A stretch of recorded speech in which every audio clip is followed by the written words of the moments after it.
हाय दोस्तों, तो कैसे हैं आप लोग। दोस्तों एक और शानदार वीडियो लेकर आ गए हैं। जल्दी से देखते हैं इस वीडियो को, फिर बात करेंगे वीडियो के बारे में। उससे पहले आप मेरे चैनल को सब्सक्राइब करना और बेल आइकन को प्रेस करना। तो वीडियो स्टार्ट करते हैं।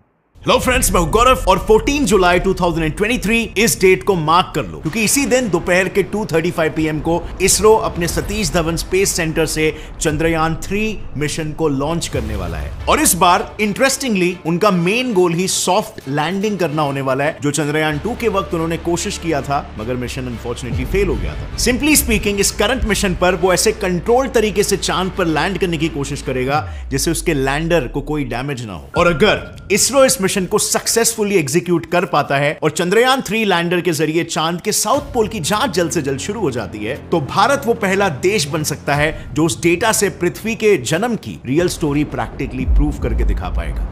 अब सवाल यह आता है कि ये सब चंद्रयान 3 आखिर कैसे करेगा। उसके पास ऐसे कौन से सेंसर्स लगे हुए हैं और ये सेंसर्स मिशन के कोर ऑब्जेक्टिव्स के अलावा और क्या क्या कर सकते हैं।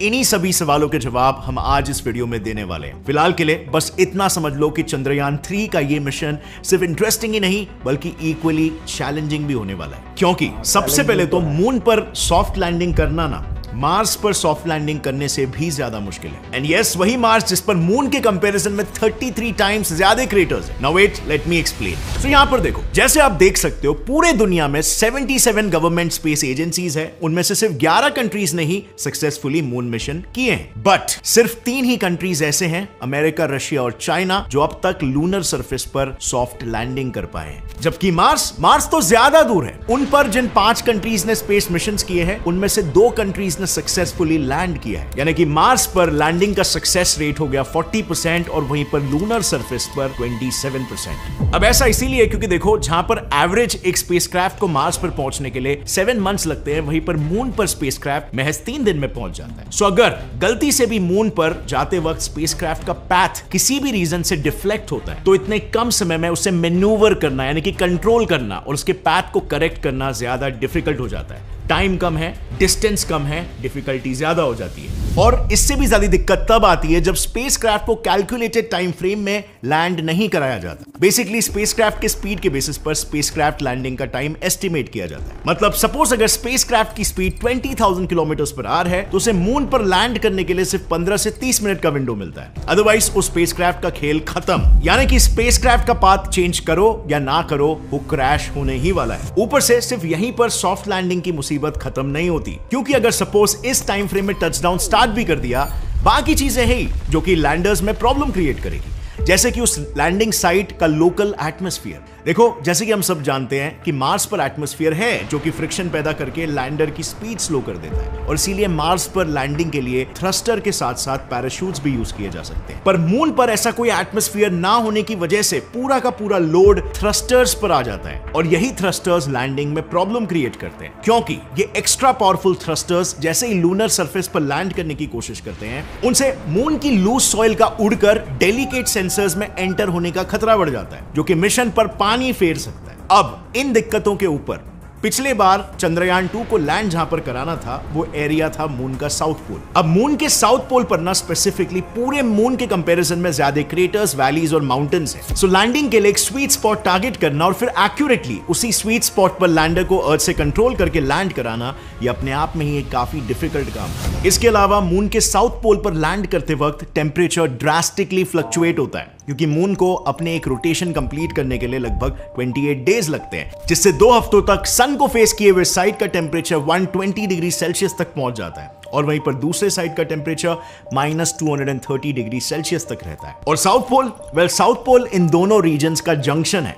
अब अगर गलती से भी लैंडर साउथ पोल पर अचानक से लैंड हुआ तो टेम्परेचर डिफरेंस की वजह से एक थर्मल शॉक जनरेट हो सकता है, और अगर थर्मल शॉक जनरेट हुआ तो लैंडर की हालत बिल्कुल इस ग्लास की तरह हो जाएगी। इसमें जैसे आप देख सकते हो, गर्म पानी डालते ही ग्लास चटक गया, बस वैसे ही लैंडर के पुर्जे भी आसानी से टूट जाएंगे। बट चलो, अब इन सभी प्रॉब्लम्स को टैकल करते हुए let's say ISRO lunar south pole पर अपना लैंडर लैंड भी कराता है।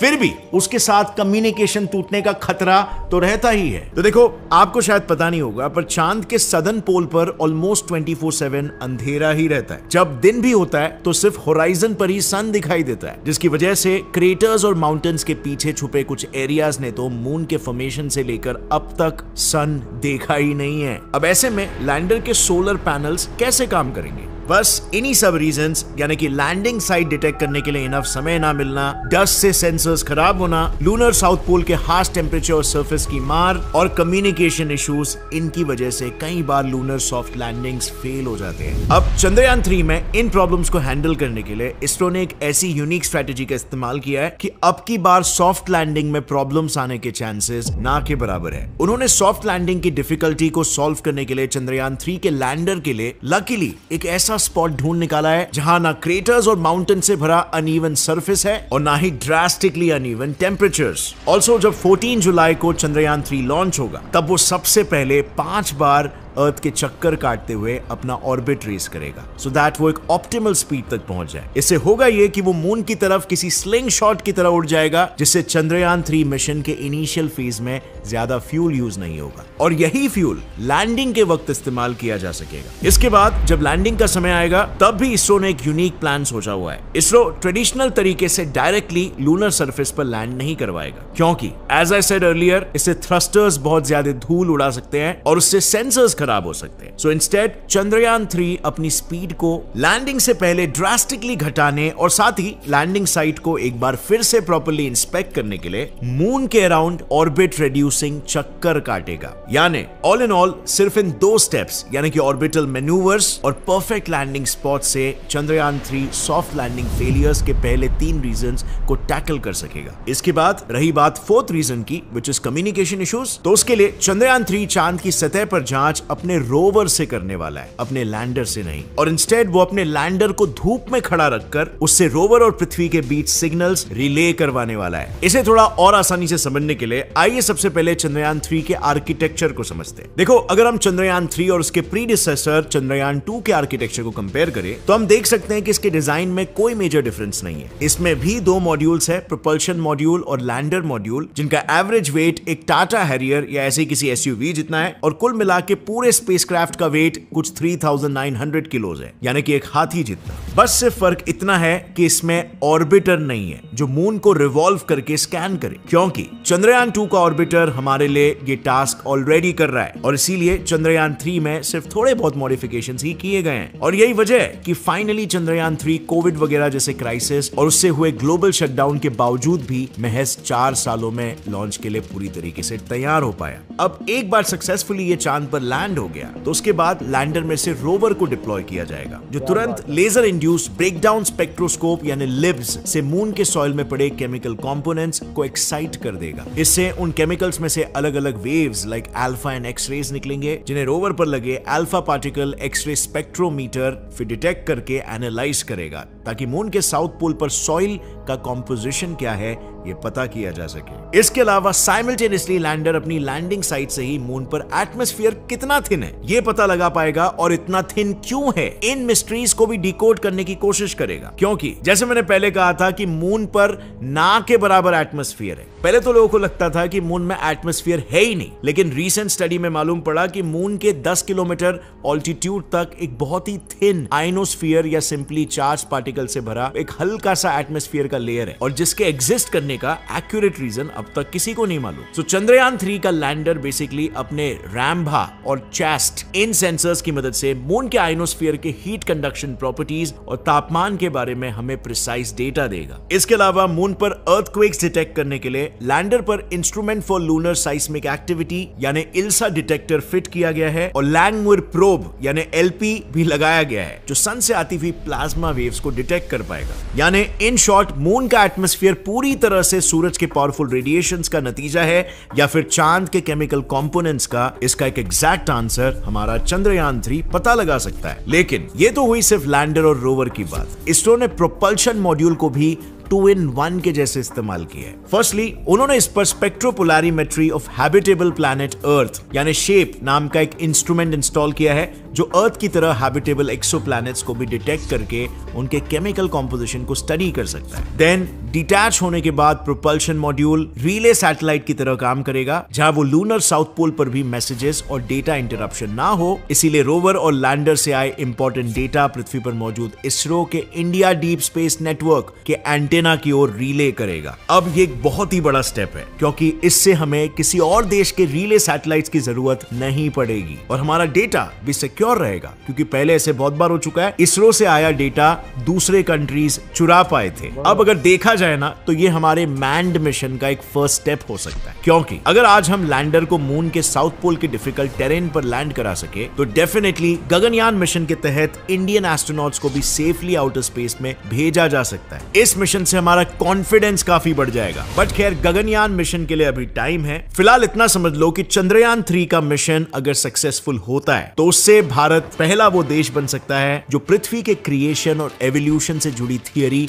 को प्रैक्टिकली प्रूव करके दिखा सकता है, क्योंकि साइंटिस्टों के अकॉर्डिंग मून के साउथ पोल पर स्पेक्ट्रोस्कोपी के जरिए ये देखा गया है कि वहां आइस के फॉर्म में वाटर के मॉलिक्यूल्स काफी ज्यादा है, और वहां के क्रेटर्स के अंधेरे कोनों में जमा हुआ पानी तो चांद और पृथ्वी जब पैदा हुए थे तब से ही वहां पर मौजूद है। साथ ही रिसेंटली ये भी देखा गया है कि मून पर कुछ मैग्नेटिक फील्ड एनोमलीज भी है, वहां भी अर्थ की तरह एक अनइवन मैग्नेटिक फील्ड है। अब मोस्टली ऐसा तब होता है जब किसी सेलेस्टियल ऑब्जेक्ट के अंदर एक एक्सट्रीमली हॉट मोल्टन कोर हो। मतलब अगर हम इस अनइवन मैग्नेटिक फील्ड के कॉज का पता लगा पाए, तो हम भी ये समझ सकते हैं कि क्या चांद ओरिजिनली हमारी पृथ्वी से ही टूटकर बना था, जैसे कि थिया की अर्थ से टकराने की पॉपुलर थियरी कहती है।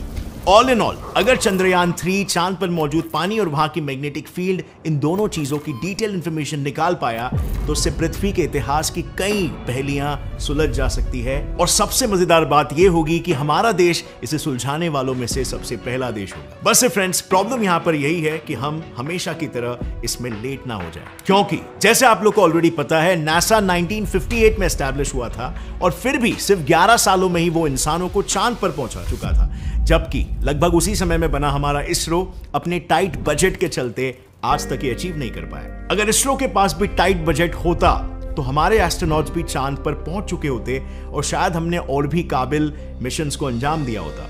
इसे मैंने काफी डिटेल में मेरे इस वीडियो में कवर किया है, जो कि आपको काफी डेप्थ में बताएगा कि इसरो को क्या क्या प्रॉब्लम्स फेस करने पड़े और कहां पर इसरो लैग हो गया। So click on this video and do watch it entirely। और अगर फ्रेंड्स इस वीडियो से आपको कुछ भी नया सीखने मिला, एक लाइक जरूर ठोकना।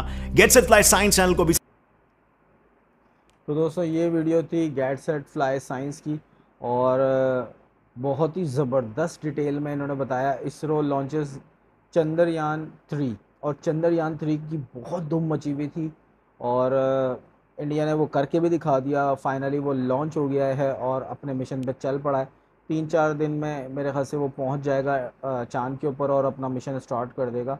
और यहाँ पे इंडिया का सारा प्राइड जो है ना, वो इसी के ऊपर टिका हुआ है, और होना भी चाहिए यार। ये तो बहुत बड़ी बात है, बहुत ज़बरदस्त बात है, क्योंकि हम लोग तो थर्ड वर्ल्ड कंट्रीज़ हैं भाई, और इंडिया उसके अंदर डोमिनेट कर रहा है। चौथा मुल्क बन जाएगा स्पेस पे जाने वाला, और बहुत ही शानदार कामयाबी है ये। मैं इसको मतलब कितनी भी तारीफ़ें कर लूँ वो कम ही होगी, क्योंकि एक ऐसा मुल्क जिसके पास बजट टाइट है, वो अपने मामलात से चलता आ रहा है, और फिर तादाद में भी ज़्यादा हैं, और उसके बाद कम रिसोर्सेज के अंदर कम पैसा लगा के और इस तरह का काम कर दिखाना, ये एक बहुत शानदार बात है। इसके लिए इंडिया को रियली अप्रिशिएट किया जाता है, और मेरी तो फुल सपोर्ट इंडिया को है इस बारे में। और मैं चाहता हूँ कि इंडिया जो है ना, इसके अंदर और कामयाबियाँ समेटे और ये मिशन बहुत अच्छे से कामयाब हो, और दुनिया के बारे में इंडिया में बताया कि भाई ये इस तरह की थ्योरी से इंडिया जो है वो दुनिया जो है वो बनी है। आप लोगों का क्या ख्याल है मुझे कमेंट करके बताइएगा। वीडियो कैसी लगी मुझे कमेंट करके बताइएगा। मिलते हैं किसी वीडियो में, तब तक के लिए बाय बाय।